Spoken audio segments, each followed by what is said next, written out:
Hey guys, it's your girl Michelle. This weekend we're making steamed buns. I'm going to show you how to make 3 different buns using the same dough. You don't even have to fire up your oven. First, we're going to make a little wrap to wrap your meat dishes. Then a little bun to put on your side, and then finish it off with a dessert bun. Let's get started.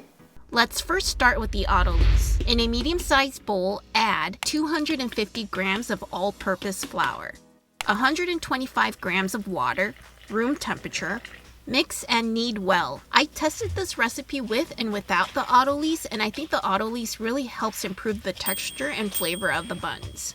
Cover and let it rest for 20 to 30 minutes. To the dough, add 1 teaspoon of instant yeast, 2 tablespoons of sugar, half a teaspoon of salt, 1 tablespoon of oil. Knead for a few minutes until all the ingredients are incorporated and the dough feels somewhat smooth. This dough will feel gritty and feel weird at first. Just keep kneading it and give it some time. I promise you, it'll eventually come together. Cover and let it rest for 5 minutes. While we wait, let's line our steamers with parchment paper to prevent sticking. Cut a piece of parchment paper that is the size of your steamers. Fold it in half, then again.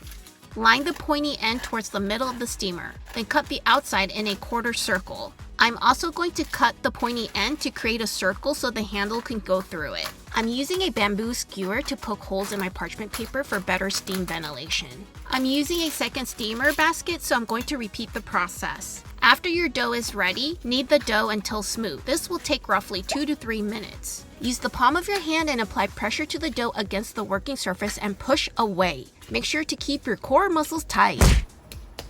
For the wrap version, we're going to divide the dough into 8 pieces. Roll each piece into balls. Gather all the ends together and pinch them together. Flip the rolls over and roll the dough in a circular motion while cupping them. Grab the dough ball you first rolled. Turn it over so the smooth side is facing down. Roll the dough out into an oval shape. It doesn't have to be perfect. Brush the top with oil. Use a chopstick to make an indentation in the middle. Fold the dough over. Place it in the parchment-lined steamer basket. Cover and let it rest for 30 minutes. After 30 minutes of rest, bring the water to a simmer. Decrease the heat to low, then steam for 8 to 10 minutes. I'm going to flip the buns over and let it rest for a minute or 2 so the bottom doesn't get soggy.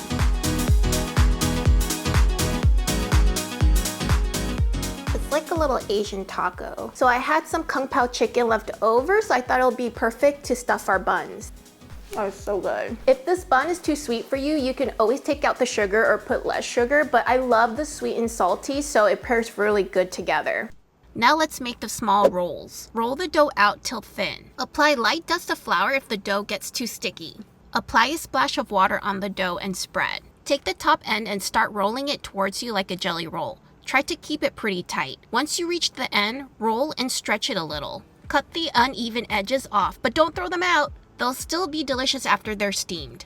Cut the roll roughly around 1.5 inches apart. Place the rolls in the steamer basket. Close the pot and let it rise for 30 minutes. We do not want to fully proof the buns. They should be roughly 50% bigger. After 30 minutes of rest, bring the water to a simmer, decrease the heat to low, then steam for 8 to 10 minutes. These buns have dimples on it, so I did some searching. I read that it can occur if my water temperature is too hot or the buns were steamed for too long. I think my water was at a roaring boil before I lowered it. Dimples or no dimples, they both are delicious and taste the same. Let's now make the dessert buns. Yay! For the filling, I'm going to mix chocolate hazelnut spread with cream cheese. I'm kind of eyeballing the measurements. The dough process is similar to the wrap version. After you divide the dough into 8 pieces and roll them into balls, you're going to roll the balls out into circles using a rolling pin. Place the filling in the middle. I tend to always overstuff my buns or dumplings. It's so hard to judge.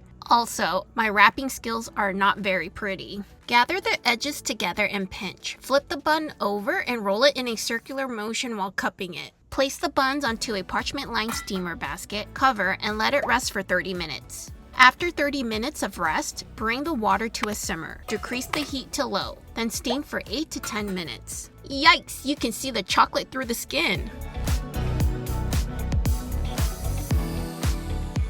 So I'm not the best dumpling wrapper, and that's why it's so uneven. Let's give it a try. Maybe I should grab the one that I overstuffed. Oh, I didn't overstuff it. It just kind of rose to the top. I mean, let's give it a try. It's just the top part's really thin and then the bottom's thicker. These buns are so versatile, you can stuff it with anything you like. Typically in an Asian dessert bun, it's filled with sweetened red bean paste or custard. For a savory dish, it's usually a sauteed meat or some type of vegetables and some noodles. I've also seen a pizza bun where it has marinara sauce, cheese, and pepperoni, and I bet that's delicious as well. Just be creative, anything you like. That's all the time we have for today, guys. Until next weekend. Bye.